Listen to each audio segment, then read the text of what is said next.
Suomalaisiahan pelaa Allsvenskanissa tuollainen joukkueellinen, eli parisenkymmentä.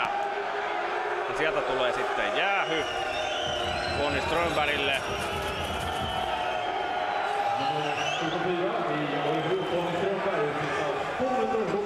Koukkaamista näyttää ja kyllähän siinä selvä koukku on tuossa kainalossa. Strömberg häiritsee sen verran Larssonia, että istunto on ihan aiheellinen. Tosiaan parisenkymmentä suomalaista. Suomalaiset ovat suurin vähemmistö. Jos mietitään, että Allsvenskanissa pelaa noin 350 pelaajaa, niin näistä yli 300 on ruotsalaisia. Ulkomaalaisista toiseksi eniten on kanadalaisia.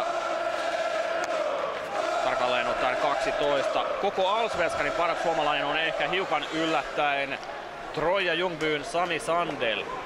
Tehoilla 15+28. Sandelhan pelasi ennen Ruotsiin siirtymistä pari kautta Bluesissa ja Ilveksessä.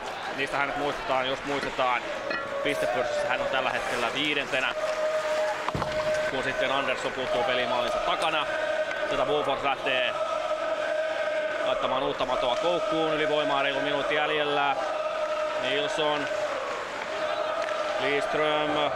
Larsson heittää päätyyn. Örebro kuitenkin purkaa. Larsson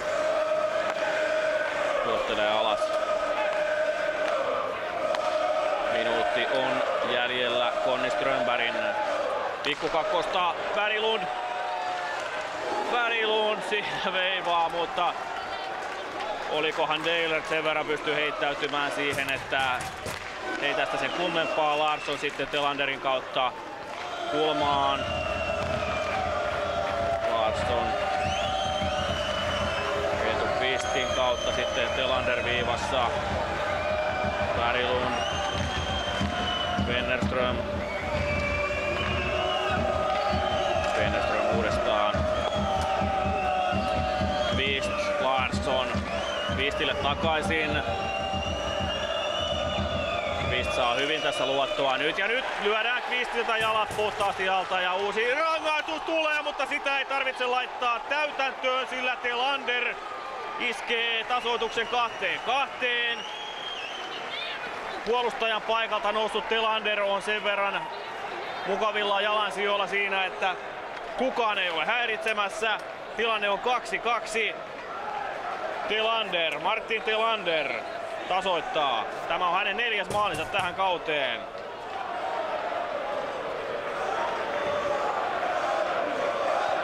Telander siinä pääsee B-pisteen kaaralta sieltä taustalta ampumaan. Hän on aivan vartioimatta siellä. Hyvin nousee viivalta.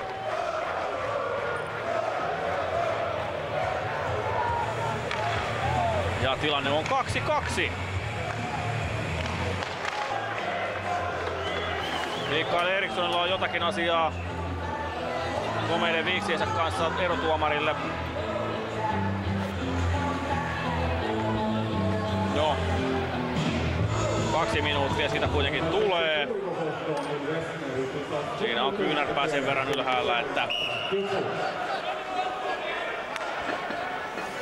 2 minuuttia. Saa miettiä tekosiaan tuolla boksin puolella. Ja Boforsin valmentaja Sam Hallam yrittää ruoskia omiaan, että tämä alivoima kestetään. 4-4 vastaan mennään. Örebro pääsee aivan tuota pikaa täysilukuiseksi. Ja nyt on sitten Eriksson kiekossa, häneltä kuitenkin kiekko lyödään pois ja Messa ampuu sen aina Tuula Nilssonille asti kiekko kulmaukseen, sieltä Telander.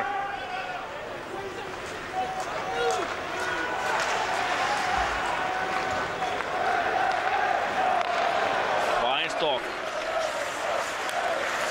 on sen verran kuitenkin siinä häirittynä, ettei pääse antamaan omilleen. Ja sitten tulee levitys. Forsteen ei pääse aivan kiekkoon. Nyt Bofors toimittaa sen Örebron päätyyn. Alivoimaisena kun on. Reilu minuutti on kotijoukkueella. Ylivoima-aikaa jäljellä. Örebrohan on sarjan parhaita ylivoimajoukkueita. Strömberg. Weinstock pääsee ampumaan vielä. No niin 2-2. Högren ja nyt on 2-1 hyökkäys ja komeat veivit siinä Peter Wennerströmiltä, mutta ei aivan puhti sitten riitä kuitenkaan toimittaa kiekkoa maaliin asti. Ja nyt on jälleen läpiajossa Orgren. Tuollainen puolittainen läpiajo. Kyllä tämä on ollut oikein avoimien ovien päivä tänä iltana. Tämä Keski-Ruotsin paikalliskamppailu. Joka tulee mailaa siinä Per Edblomille, mutta hän saa hyvin pidetyksi kiekon kuitenkin hallussaan. Söderl Wiklander, häneltä lyödään kiekko keskialueelle. Hän kuitenkin pitää kiekon hallussaan. Sitten tulee Ryan Gunderson, toimittaa kiekon alueelle. Ei ole paitsio tämä tilanne. Söderl Wiklander odottaa toisella puolella. Saako syötön? Ei saa. Kiekko kuitenkin maalin takaa. Pysyy Örebrolla. Karlsson uudestaan. Söderl Wiklander hakee omaa viekko maalin edestä. Kuitenkaan sitä löytämättä. Siellä sitten päädyssä Melker Karlsson. Skellefteå on lainamies. Karlsson ampuu. Melker Karlsson, 20-vuotias laituri. Ja sitten tässä nähdään jälleen tätä pientä kukkotappelua, mitä paikallispelissä pitää ollakin. Tämän taisteluparin väliset ottelut ovat kerta toisensa jälkeen kuumia kamppailuita ja niin on tänäänkin ollut. Koko ajan on pientä jotain ylimääräistä kähinää siellä havaittavissa.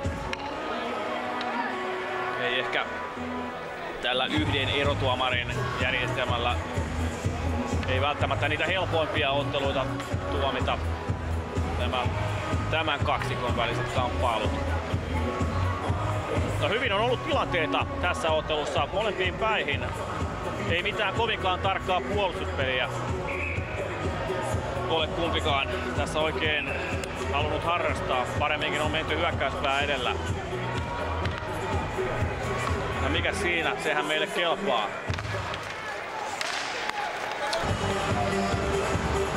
Sitten ollaan Örebro päädyssä aloittamassa. Ölander odottaa siinä viivalla, mutta ei kiekkoa saa. Linus Persson ja sitten on kiekko maalissa. Linus Persson löytää vapaan miehen. Ja tilanne on 2-3. Bofors johtaa. Loistava syöttö Linus Perssonilta luukulla ja sielläkö oli sitten Johan Larsson, joka iskee kiekon maaliin.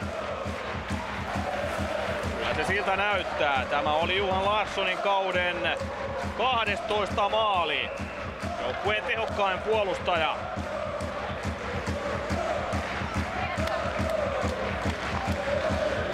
Loistava passi sieltä kulmasta. Ja hyvin tulee kyllä Larssonkin tilanteeseen, nousee siniseltä ja siinä kelpaa esitellä hammassuoja. Sitten peli jatkuu, toisessa päässä on jo tilanne, paha paikka. Örebro saa hyvän paikan siinä kehitellyksi, mutta vierasjohto säilyy. Maalin takana, sieltä sen kaipaa Edblom.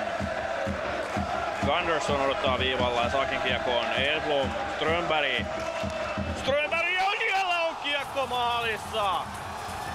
Per Edblom. Per Edblom heittää tuolta, ei nyt miinuskulmasta, mutta nollakulmasta nyt ainakin. Aika yllättävä laukaus. Jostain se sieltä ottaa ilmeisesti uutta suuntaa. Kiekko on verkossa, tilanne on 3-3 ja onko se näin, että sitä jatkoaikaa sittenkin tässä tarvitaan? Conny Strömberg. Hän on ehdottomasti joukkueensa avainpelaajia. Tehot tältä kaudelta 11+38 ja tässä on maali numero 12 tähän kauteen. Kyllä se sieltä suoraan menee. Maalivahdin patjaan taitaa ottaa taikaa luistimeen. Mutta se näyttää. Ehkä hiukan helposti Mikael Anderssonille, kyllä tuo kulma pitäisi sen verran paremmin ottaa maalivahdinkin, että kiekko ei siinä pääse verkkoon lipumaan, mutta oli miten oli. Tilanne on joka tapauksessa 3-3. Ja tästä jatketaan sitten ja peli saa ihan uutta säpinää. Jännittävä loppu saadaan tähänkin peliin. Ja nyt tulee Örebro Örebro jälleen! Hyvä laukaus Weinstockilta. Ohi kuitenkin menee ja sitten tullaan Örebron päätyyn. Ja oi, siinä on päästä Linus Persson hyville paikoille ja sitten mennään taas toiseen päähän. Carlson ampuu. Melkoista meininkiä on tässä ottelussa. Ei voi kyllä missään nimessä sanoa, että tämä tylsä sarja olisi Hockeyallsvenskan. Nämä matsit ovat parhaimmillaan erittäinkin mukavaa ja tasokasta viihdettä. Tämä peli on ainakin siitä ollut jälleen hyvä osoitus.